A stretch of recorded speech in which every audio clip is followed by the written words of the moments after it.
So the best way to raise kids that feel grateful is for them to feel truly seen by you, seen for who they are.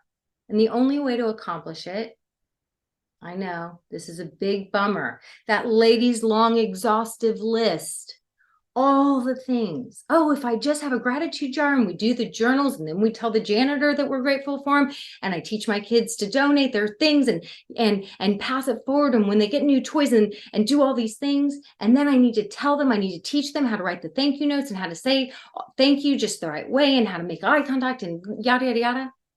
It's not a script or a tool or a tip. It's by getting to the root of the real reason your kids aren't able to show up from a place of gratitude and appreciation yet. My name is Randy Rubenstein, and welcome to the Mastermind Parenting Podcast. At Mastermind Parenting, we're on a mission to support strong-willed kids and the families that love them. Hi, everyone. Welcome to our Masterminding Monthly call. This month's theme is parenting kids that don't always seem so grateful. I didn't really like kids that don't seem grateful. Just, they don't always seem so grateful, right? So, y'all know what I'm talking about there. So it was interesting. I was looking around for what are other professionals putting out around Thanksgiving, other parenting professionals putting out around Thanksgiving. And so I was on someone's email list and I got this long, extensive list. And I just want to read to y'all some of these tips for cultivating an attitude of gratitude. Okay. So this one lady, she puts out, this sucker is 3 pages, y'all. And we're not even going to go over ages 2 to 5. Ages 6 to 10, let me just read you some of them. Be a good neighbor. Pass it on. Encourage your kids to sort through toys. So donate, right? Pitch in. Set up family contributions. Chores to be done on a daily and weekly basis. Handwritten thank you notes. Make a gratitude jar. Say thank you with cookies. Prepare and deliver a homemade thank you for your local fire or police department or your pediatrician's or dentist's office. Make it stick. Leave sticky notes for each family member to thank them for something you appreciate. Celebrate your year. Every birthday, make a list of the things you're grateful for that year. A 5-year-old can think of 5 things, while a 10-year-old can manage a list of at least 10. Ages 11 through 13, aid a neighbor in need, leave the change. Next time you buy from a vending machine, leave the change for someone else. Work for free, babysitter, do yard work for a neighbor who needs a hand at no charge. Write about it, start a gratitude journal. Think behind the scenes, thank the school janitor personally, or the mail carrier, or the sanitation workers. Let them know a specific thing that you appreciate. Keep a running list on a whiteboard. List the top 10 things you're thankful for. Get it on video. Make a thank you video for someone who gave you a gift or showed you kindness. Say thank you. Saying thank you is always important. Make it a plan. Research a service project and make a plan to execute it. Invite others to join in. Create a gratitude photo book. Help out without being asked. Give a gift card. Ages 14 to 18, take a gratitude walk, go online, find an online cause to donate to, text your thanks, make a ritual of sending one daily thank you text to a family member, be generous, leave a big tip for a particularly good server, offer a free lunch, gift a meal to a homeless person, thank a teacher or a coach, send a handwritten note to let them know how much his efforts made a difference, volunteer on a Saturday, go back to school, donate your time to your old elementary or middle school and let your former teachers and coaches know, create a new family gratitude ritual. Pay it forward in the drive-through lane. Use your own money to pay for someone else's meal. A lot. And all those things are really nice and lovely. And then there's some more. Show your gratitude for them. We really do have great kids, don't we? Let's be truly grateful for them this season, just as they are. Use a phrase like, what is it?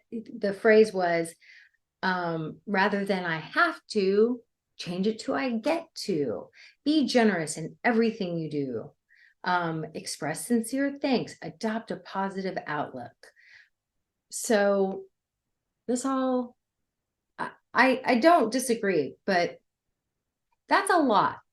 Okay. That's a lot It's a long list to get at one time. Lindsay, what do you have to say about that list? Anything? It's just overwhelming. Overwhelming. It's so overwhelming. And yes, yes, we want to be those people. Of course, we're the kind of people who show up to calls like this, who work in the parenting arena. We're not doing it for the fame and fortune, right? Like, we are the kind of people who really want to raise good humans. So all those things, yes, yes, yes. However, what really shapes kids to be grateful humans? Like, what really? Kids that, besides doing all those things, how about a kid at home that just appreciates what you do for them? The fact that you provide for them, how much you care for them, right? Like, why don't we start at home first, and then we can start going beyond? Like, what matters the most is adopting an attitude of gratitude at home. And so when you have kids that are not showing appreciation, who often are, you feel, taking you for granted, there aren't necessarily pleases and thank yous, there's just demands. Mom, where's my backpack? Ugh, chicken for dinner again? It's kind of hard to be thinking about that long, exhaustive list for raising grateful humans and sitting together as a family and writing in our gratitude journals when you're dealing with that attitude. So why don't we start at home where it matters most? Because guess what? When we attack this issue from within, then yes, of course, we're going to show up generously out in the world. And we're going to teach our kids to hold the door open for the person coming behind you, and to notice the people behind the scenes who make things happen by noticing them ourselves, right? They learn by what we model. But we got to start at home, and we got to start with how to clean up these attitudes that don't feel like they're filled with gratitude. Okay. So I want to start by doing a little exercise with all of you that are here live. I would love for you guys to be interactive and type in the chat box as you do this. Okay.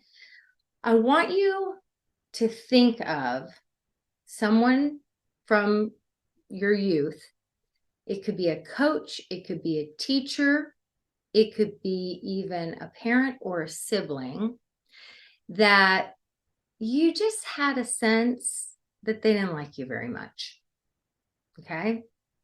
Just think about that teacher or that coach, or that maybe it was even a parent, or maybe it was like an older sibling that you just knew they just didn't like you very much. Can anybody recall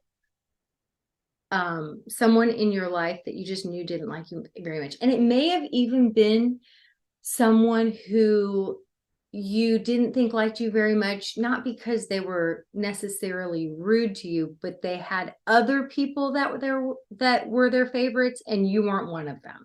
And that just by default made you feel like they didn't like you very much because they liked all these other people better than you.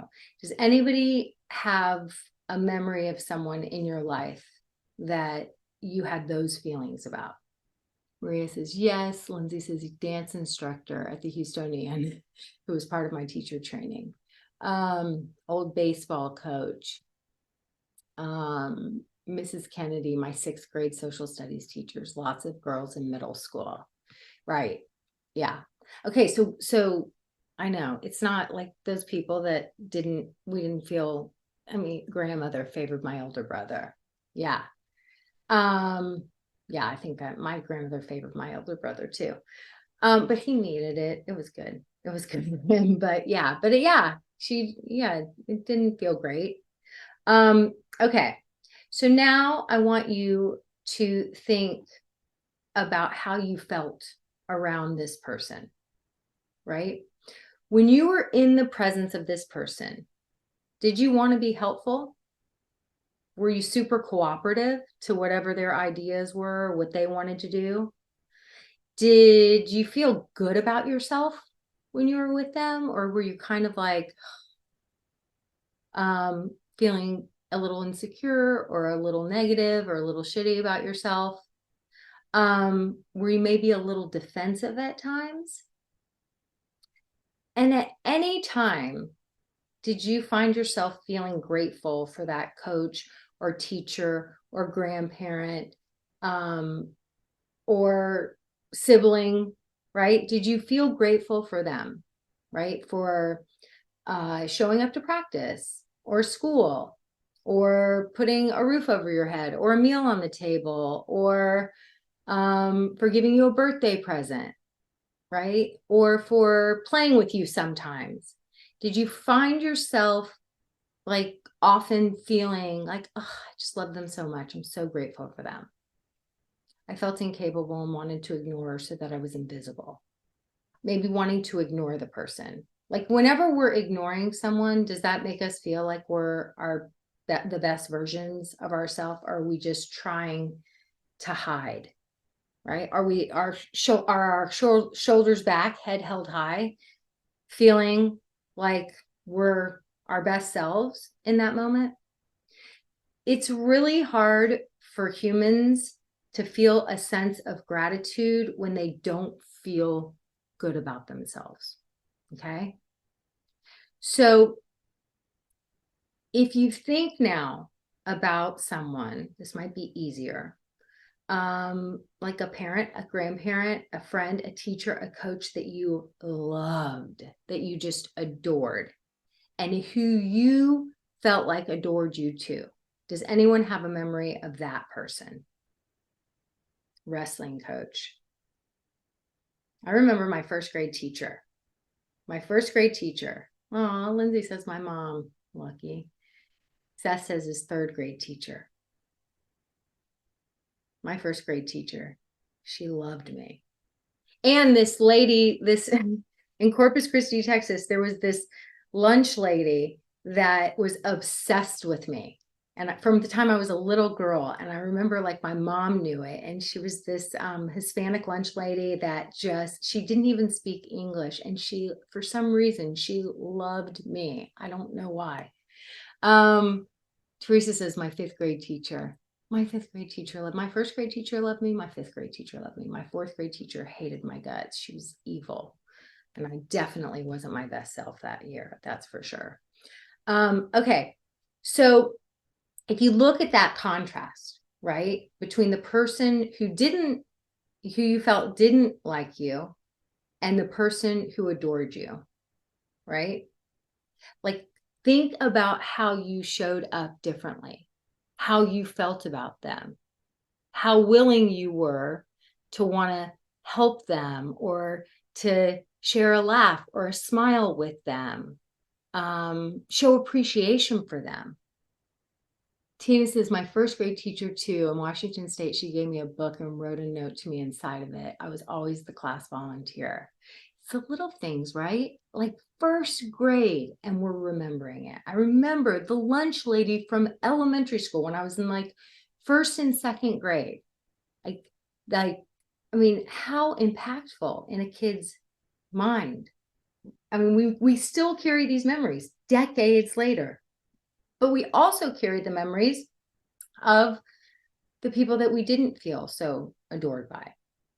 And so someone who you perceive to see you negatively, it's really hard to have an attitude of gratitude when you're around that person, or even when you think about that person.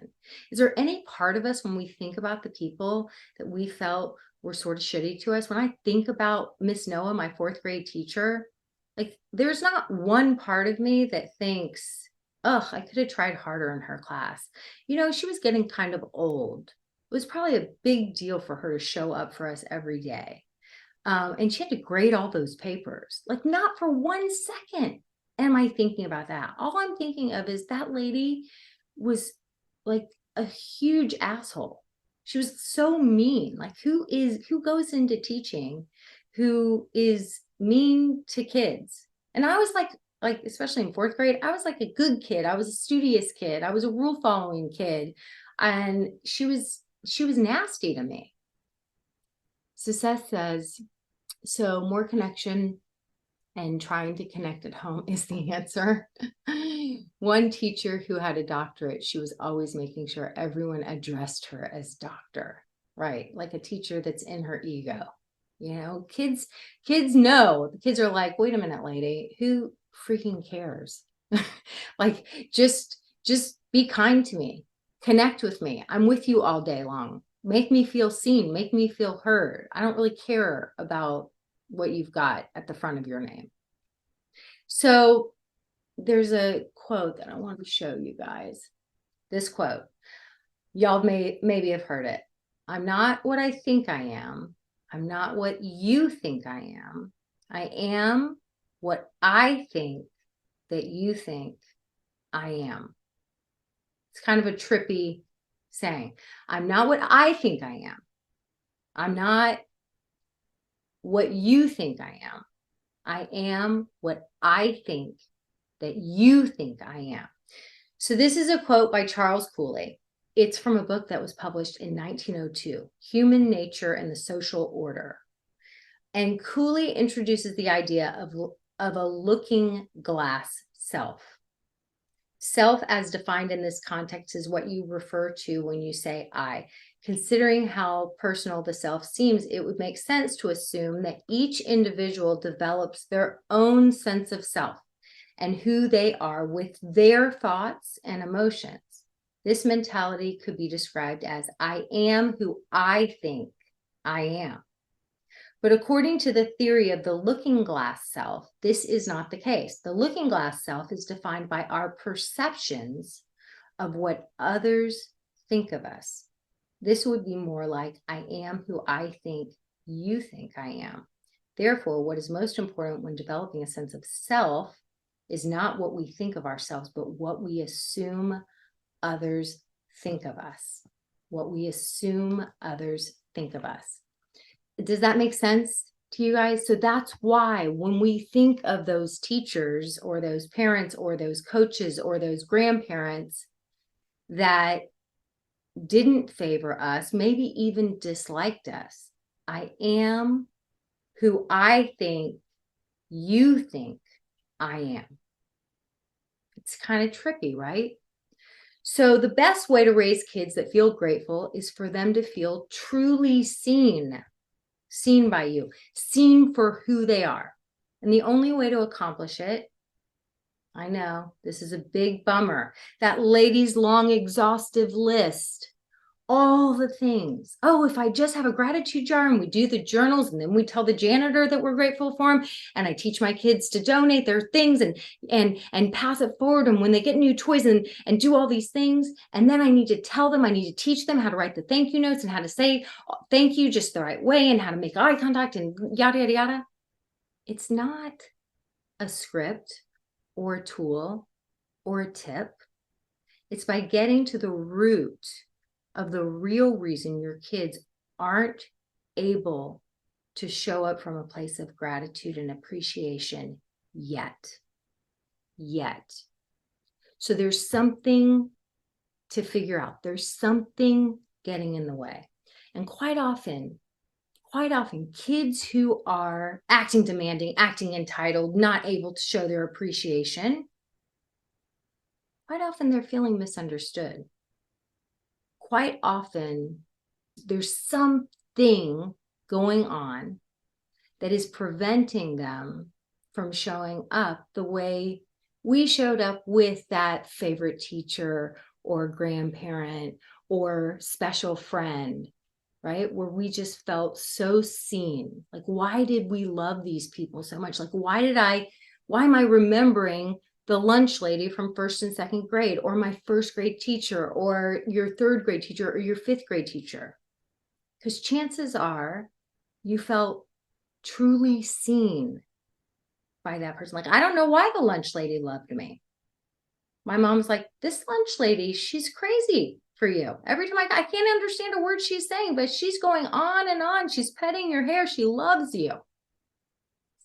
She saw something in me. And when people feel truly seen for who they are, of course, they start to show up as the best versions of themselves. Of course, they start to, behave in ways that are appreciative, cooperative, delightful. So there's something to figure out. Okay, so I want to show you how we figure this out. A kid that's not showing up with an attitude of gratitude, there's a reason.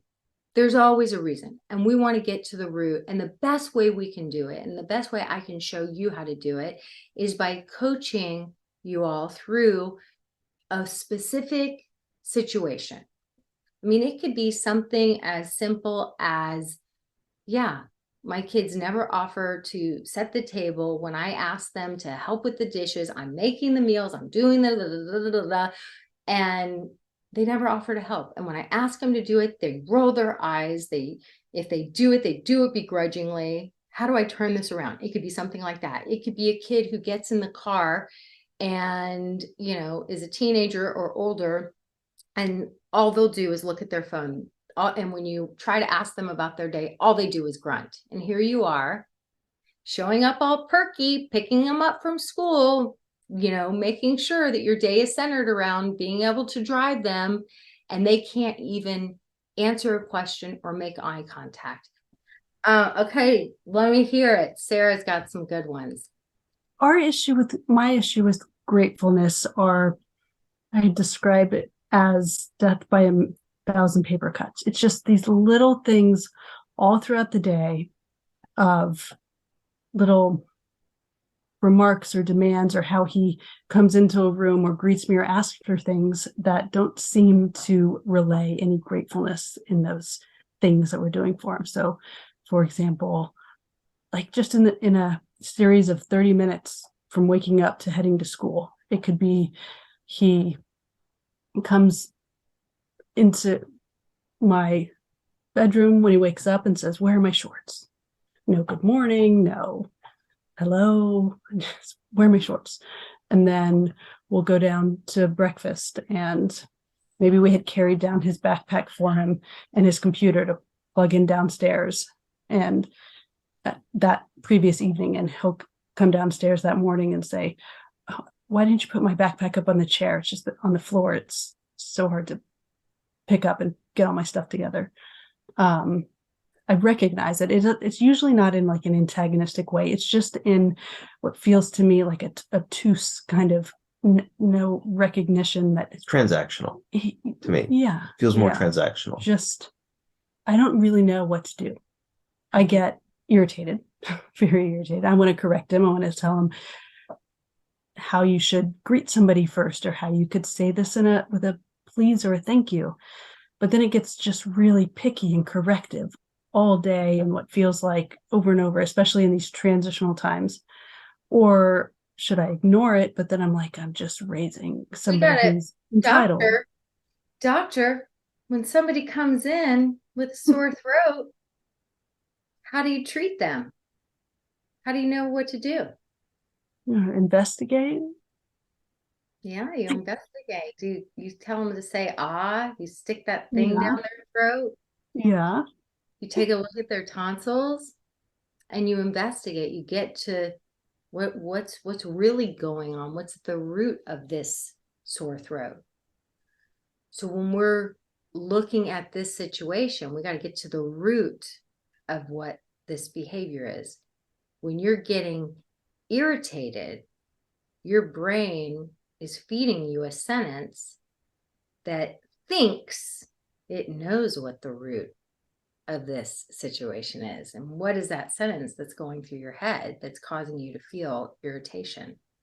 That he is not engaging with another person in he's not recognizing that he might be hurting someone else's feelings, or not recognizing that he's just one-sided, kind of selfish. There's something wrong with him. Yeah. that old song. That We old haven't classic. played that old classic in a while. Yeah. That he's transactional. He's just missing it. How can he not think that you walk in and say good morning before you ask if mom can help you, or she might know where your shorts are? There's something wrong with him. Yeah. Okay. So let's look at that. Is there really something wrong with him? Or perhaps, is this an 11-year-old boy who's been raised with two very type A parents, who got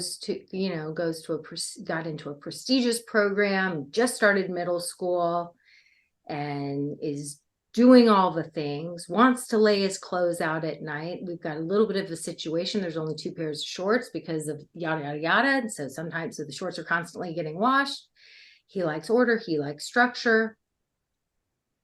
I wonder if he might be type A in certain ways too.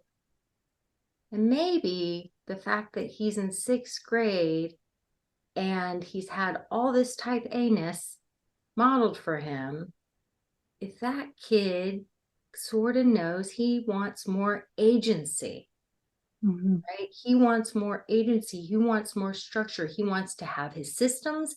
He wants to lay out his clothes.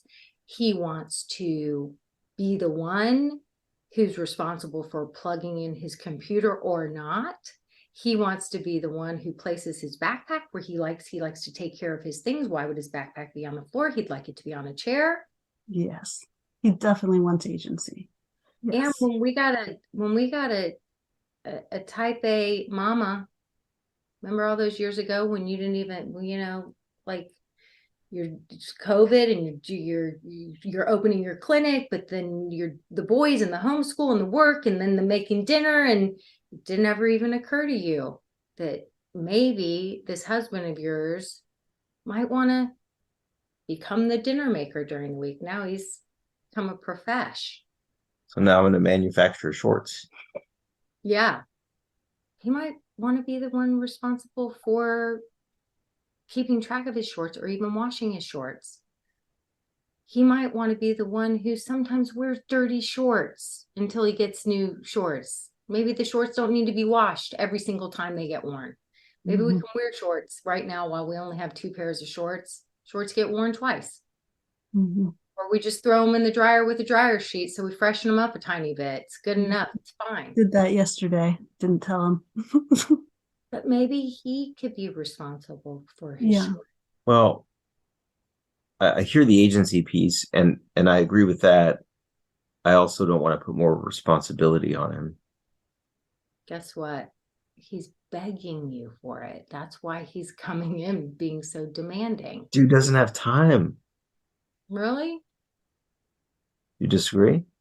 He wants to put his clothes out at night and there's no shorts.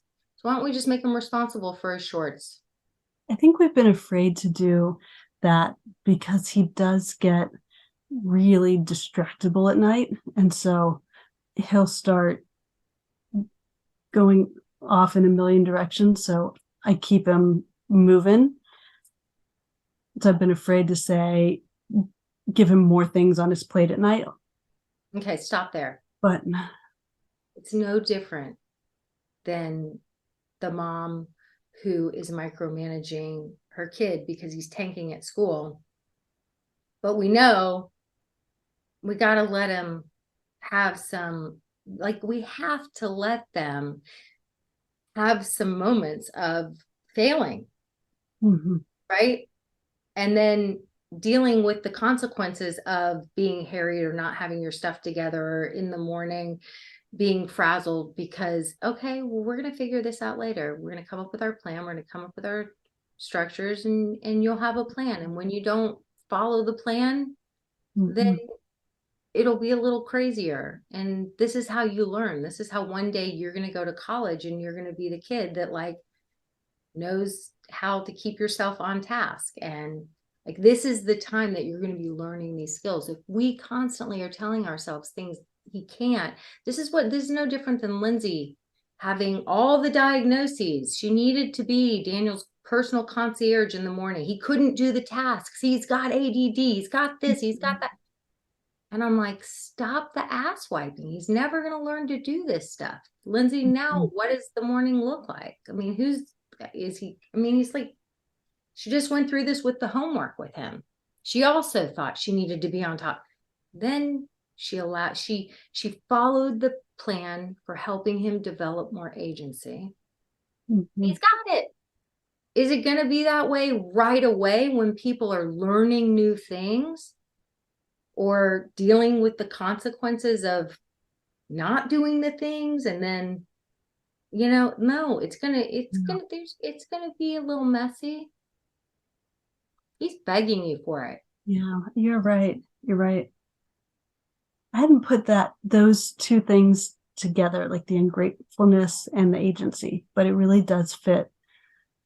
And it makes sense too. In the mornings, he and his brother bicker, and I think it's because he's not feeling ownership over his own morning. So he'll imagine once he's got more agency and he's doing more of these things and he's responsible.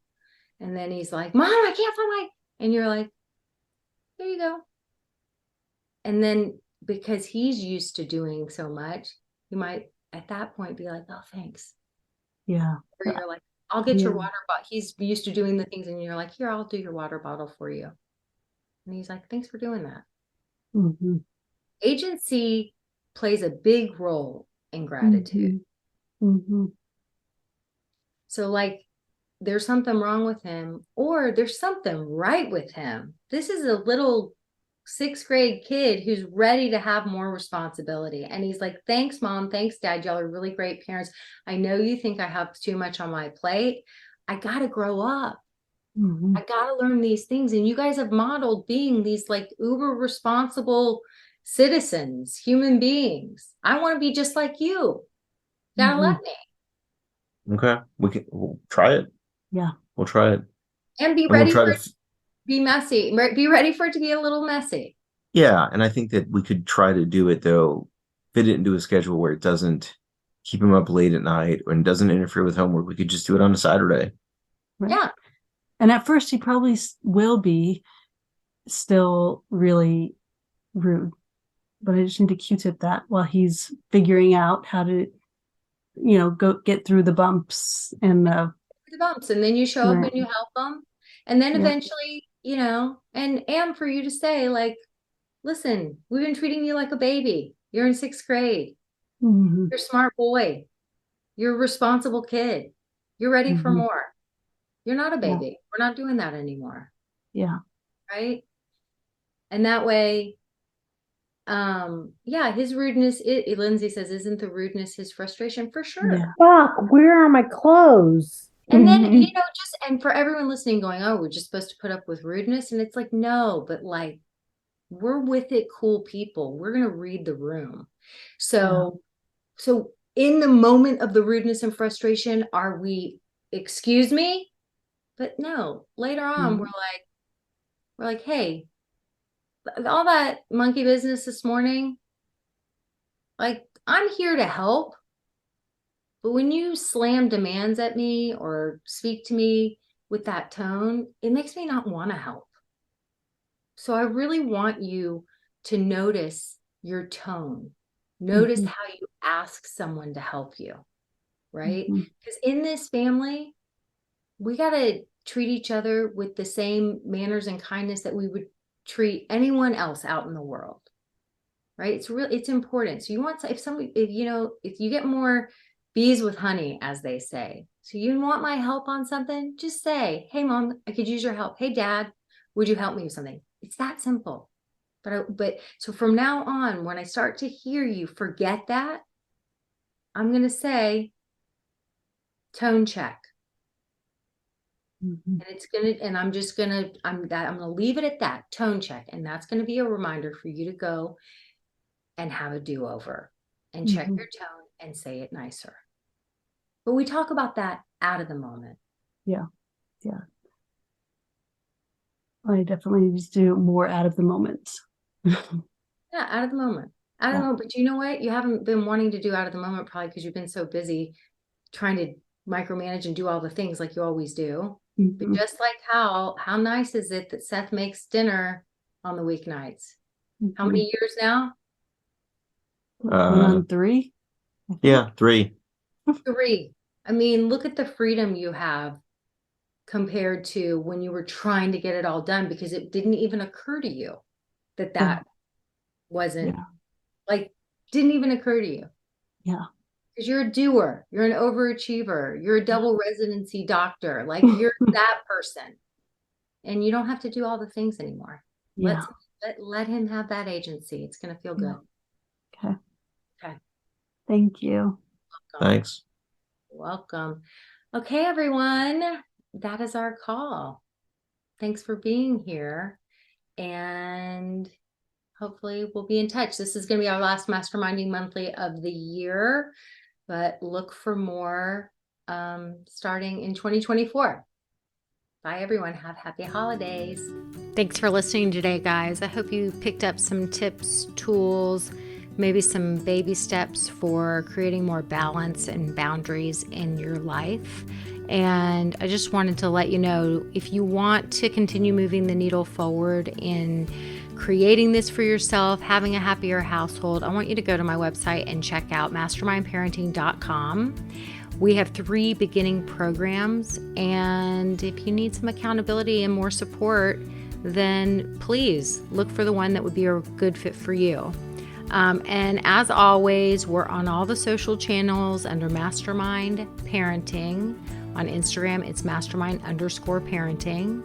And, you know, periodically I do pop up on different Instagram lives, Facebook lives, where I give you teaching and coaching, and I love engaging with you live to help you help your strong-willed kids so that they can feel better, because when they feel better, they do better. And I love, love, love getting to know you guys. So thanks for listening. If you like this podcast, please don't forget to subscribe, rate, and review. Super, super appreciative.